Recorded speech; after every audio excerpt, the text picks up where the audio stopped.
Hey guys, what's going on? It's your boy MidnightMan. Welcome back to the channel for another video. Today's video is a special one and an important one. We're going to be comparing two of Elgato's top capture cards where it comes to streaming and recording gameplay from our computers. Those two capture cards are the Elgato HD60S and the Elgato HD60S Plus, both of which I've used quite extensively on Windows OS and Mac OS. So assuming you're in the market to get one of these two capture cards here, my goal at the end of this video is to make you convinced which capture card you should be picking up. I don't want you to make the wrong decision, and you should be totally informed. Does that sound good to you? That sounds good to me. Let's get this started.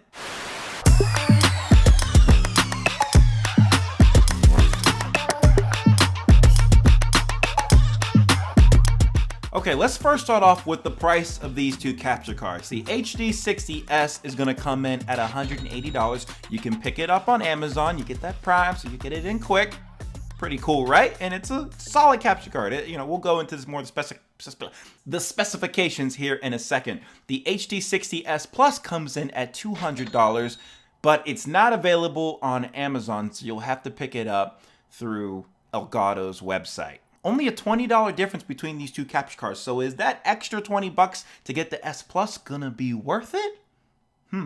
Well, if we take a look at the specifications on paper, they're very similar, but you can see that the HD60S Plus is the better capture card overall. On the Plus, you'll have HDR10, which stands for high dynamic range. So essentially you're gonna have much greater brightness, contrast, and better color accuracy. The max bitrate comes in a smidge higher at 60 megabits per second, and you'll be able to record up to 2160p at 30 frames per second. So overall, the HD60S Plus, you'll have a better image quality and record at a higher level. The one thing the HD60S has on the Plus is the multi-app support. So let me break that down for you. If you look at the big picture here, both of these capture cards are multi-app supported, but with the HD60S, what they mean by multi-app is within their Elgato software. So the HD60S is compatible with the Elgato game capture software for Windows, but if you take a look here, the HD60S Plus is not compatible with the game capture for Windows.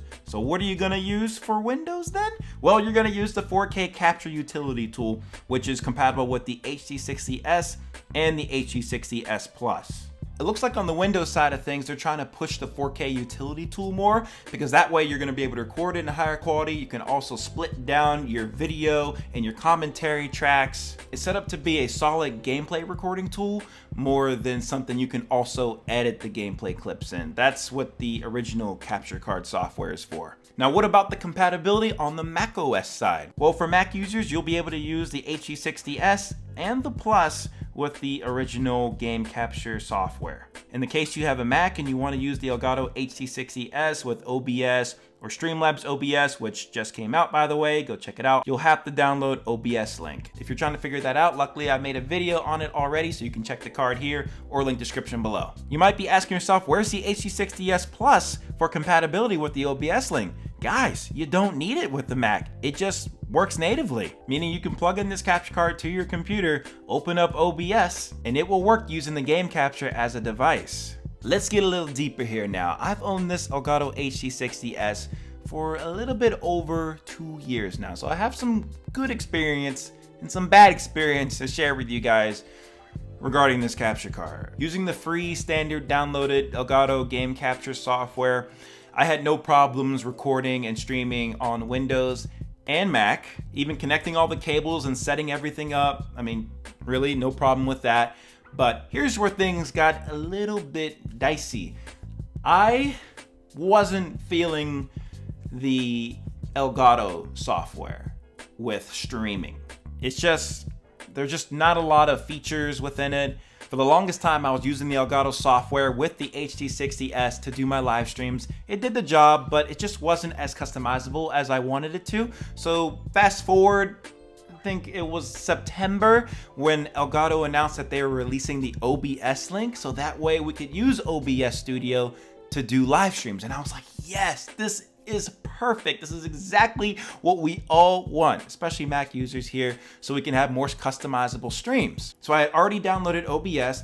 I got OBS link and the NDI plugin, so I could use that as a source within OBS, and it wasn't working right. I found most of my problems coming from using the USB-C to USB cable, and since these new MacBook Pros, they don't have USB ports, I was using an adapter to convert from the USB to USB-C, and that's where the issues were coming in. When I got a super speed USB-C to USB-C cable, so that means a direct connection from the Elgato HD60S to my laptop, my problems were mostly gone. I was able to get a signal all the time now, but the other issues that came into play was if I was streaming for, let's say, 30 minutes to an hour, the audio would just shift on the video, and sometimes in the video it would get choppy for some reason. My internet's good, my computer's good, but for my viewers, it was not a good experience for them. He's in a freaking roof, bro. This is all kinds of man. It's annoying.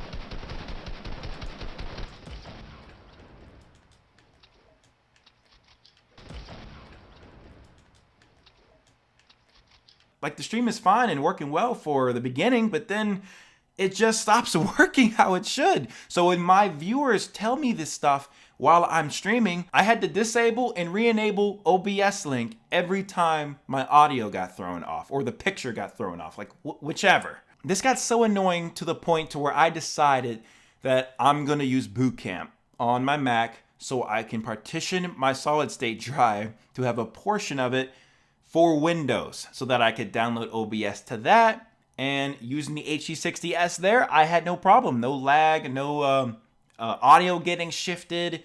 Everything was working fine, which leads me to believe that this was an OBS Link NDI plugin issue. It works for a little bit, but then it doesn't. Those are just my subjective experiences. So what I want to do in this video was bring a couple of other users that have also used the Elgato HD60S and give you their point of view and their experiences. Here you go. What's going on, you wonderful people?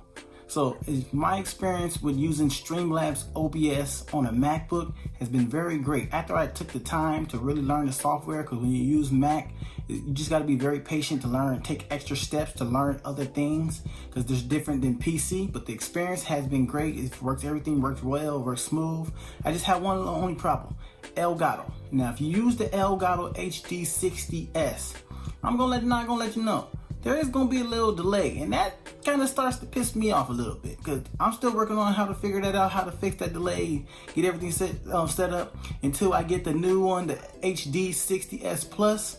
That's the one that Elgato recommends for Mac, but I still want to be able to figure out the HD60S, you know, so I can be able to help you guys. So any questions you guys have, feel free to leave a like, comment down below, and hey, well, it's your boy Brandon from Creighton TV, and I'm signing out. Hey guys, for those of you who don't know me, my name is Joanna, and I'm here today to talk to you about my HD60S experience and kind of my thoughts and review on the product a little bit. So I bought this to help me stream games live with my Xbox, and it was pretty tricky to figure out how to set it up with my Mac. So that is when I found MidnightMan Kenny's videos, and they really actually helped me just set it up in general with OBS and OBS Link. That's what I use to stream on Twitch. So once I downloaded the OBS Link, it started working and I was able to stream using my computer. And what I do actually love about this is that it's got enough HDMI outputs and inputs that I can watch it on my TV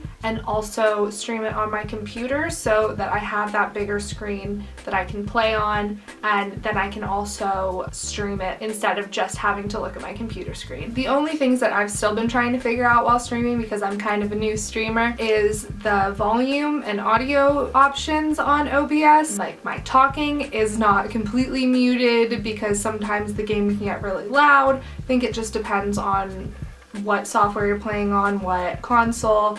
I think there's a lot of different factors that go into that, but I do like that I'm able to adjust those volume settings to kind of fix it and play around with that. So I hope that my commentary has been helpful if you're considering purchasing the HD60S, or if you already have one and you're trying to figure out how to set it up. So I would say that my thoughts overall are that the HD60S is pretty good, and I would recommend it if you are looking to stream or record. So I'm gonna let you guys get back to Kenny, but thank you for listening. There you just heard a different viewpoint of experiences with the HD60S by Johanna and Creighton TV. So thank you so much for joining me on the video. I'll leave your links description below.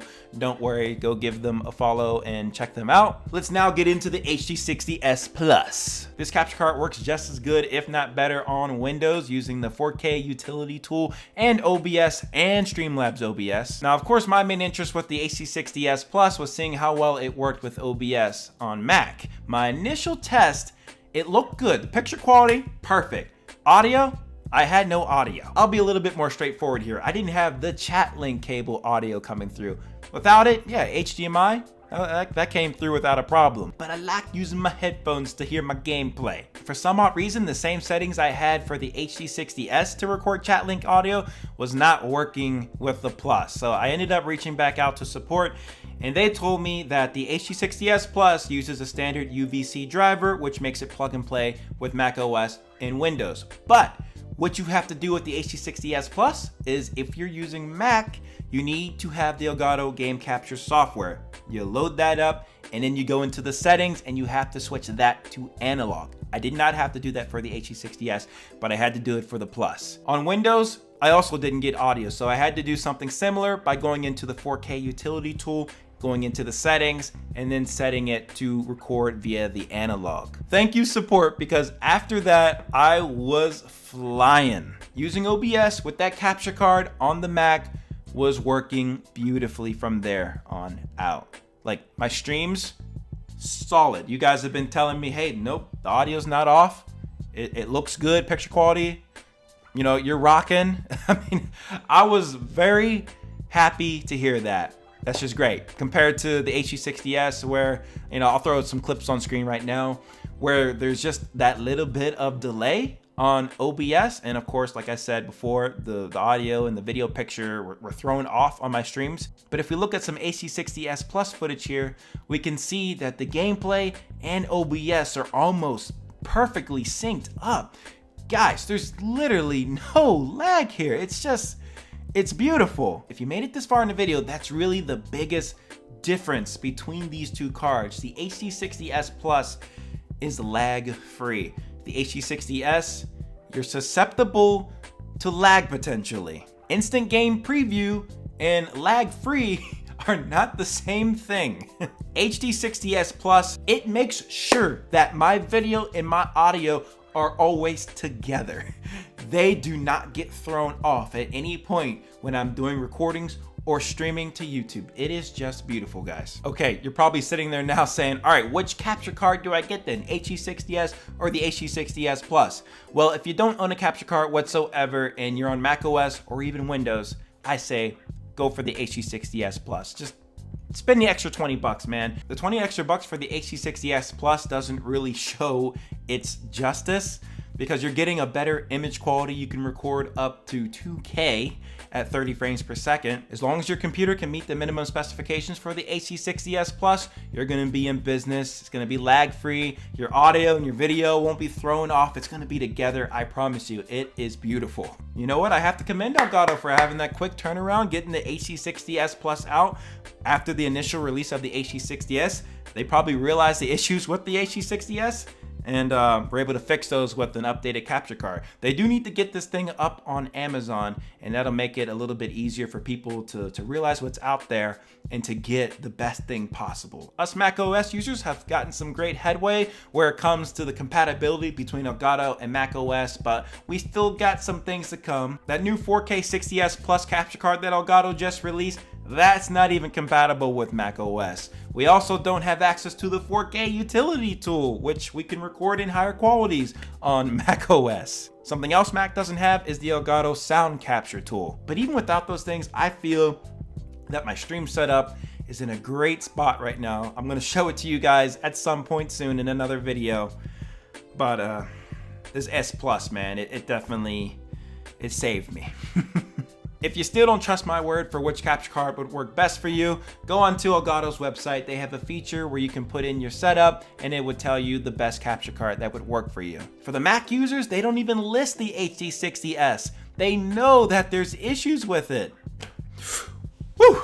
There you guys have it, man. That is the video. I don't think I missed anything. I'm pretty sure all the bases were covered regarding these two capture cards. Of course, if I missed anything, you guys would let me know in the comment section below. If you enjoyed the video, make sure you hit it with a big thumbs up, subscribe to the channel with those post notifications on, and I will see you guys in my next video. I've recorded this for now an hour and 12 minutes. I wonder what I'm gonna get it cut down to. It's gotta be over a 10-minute video. For sure. For sure. Really. All right, I'll see you guys later. Peace.